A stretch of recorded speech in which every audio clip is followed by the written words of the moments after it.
Bonjour, bienvenue sur Cocotte TV pour une nouvelle présentation.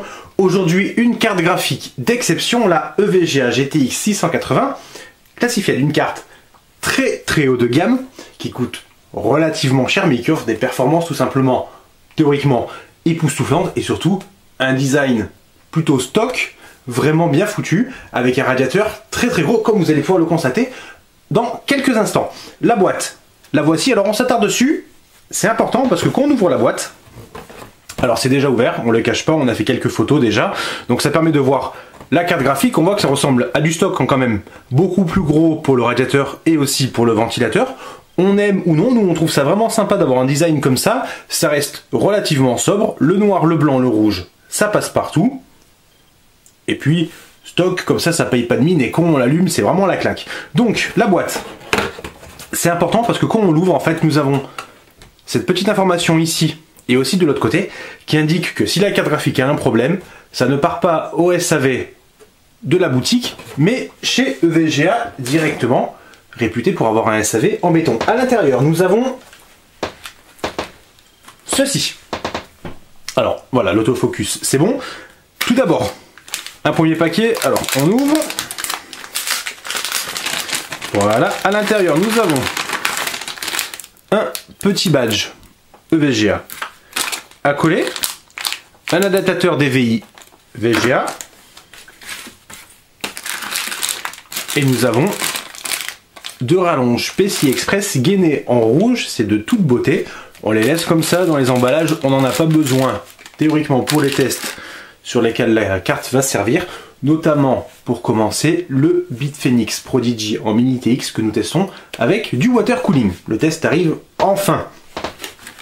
Ensuite, nous avons des autocollants, un poster, on va pas le déplier, il est très grand. Alors là normalement il y a la carte, c'est sympa, avec quelques petites informations, la notice, le CD avec les pilotes, et c'est tout. Alors les CD ne sont pas dedans, on les a mis là, histoire de gagner un peu de place. Tout est entre le polystyrène et les câbles que nous avons vus tout à l'heure. La carte, la voici, protégée par son film. Alors on va l'enlever ensemble, c'est un moment plutôt émouvant, on va dire. Voilà. Donc, une GTX 680, classique façon de parler, avec quand même un PCB très important, modifié de nombreuses phases d'alimentation. On va pas démonter le radiateur pour l'instant, il y a 21 vis. On fera une vidéo plus tard, puisque nous avons aussi reçu le waterblock qu'on va détailler dans quelques instants. Donc on fera une vidéo pour vous montrer comment on démonte et on monte le radiateur hydrocoupeur de cette carte, tout simplement parce que EVGA n'annule pas la garantie. Ça c'est un point énorme pour la marque. On peut changer le radiateur, passer sur du water cooling, on ne perd pas la garantie. Nous avons nos deux sorties DVI protégées,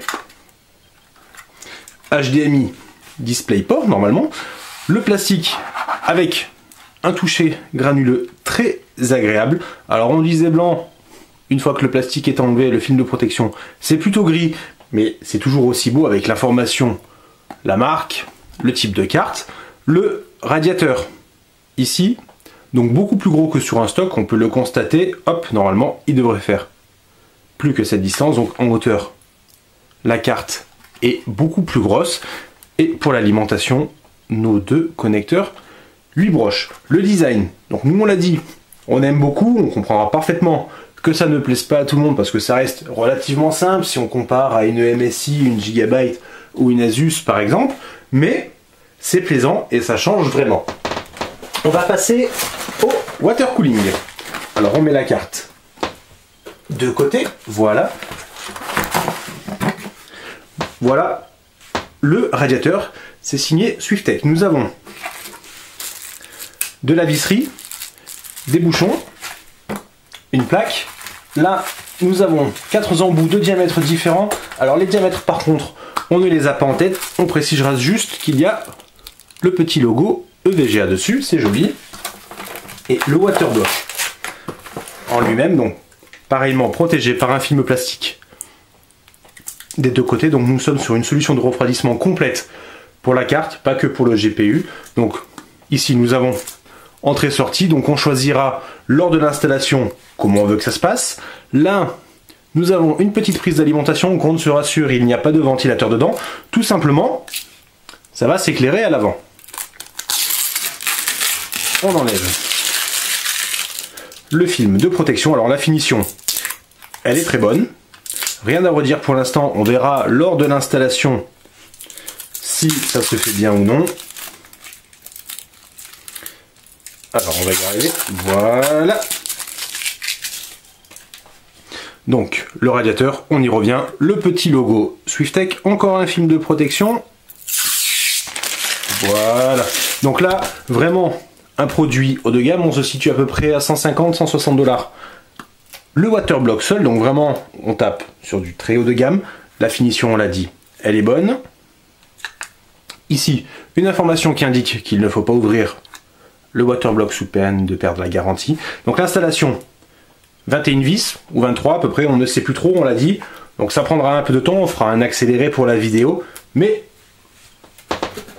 le rendu final devrait quand même être plutôt sympa.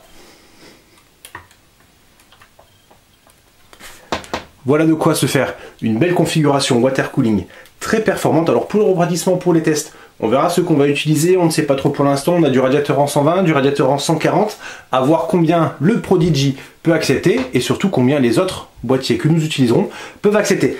Les tests de la carte, on va en faire quand même. Ça ira chez John. Pour les tests en boîtier, c'est chez moi, chez Venteseb. On s'occupe de tout et on vous souhaite une bonne fin de journée. Au revoir!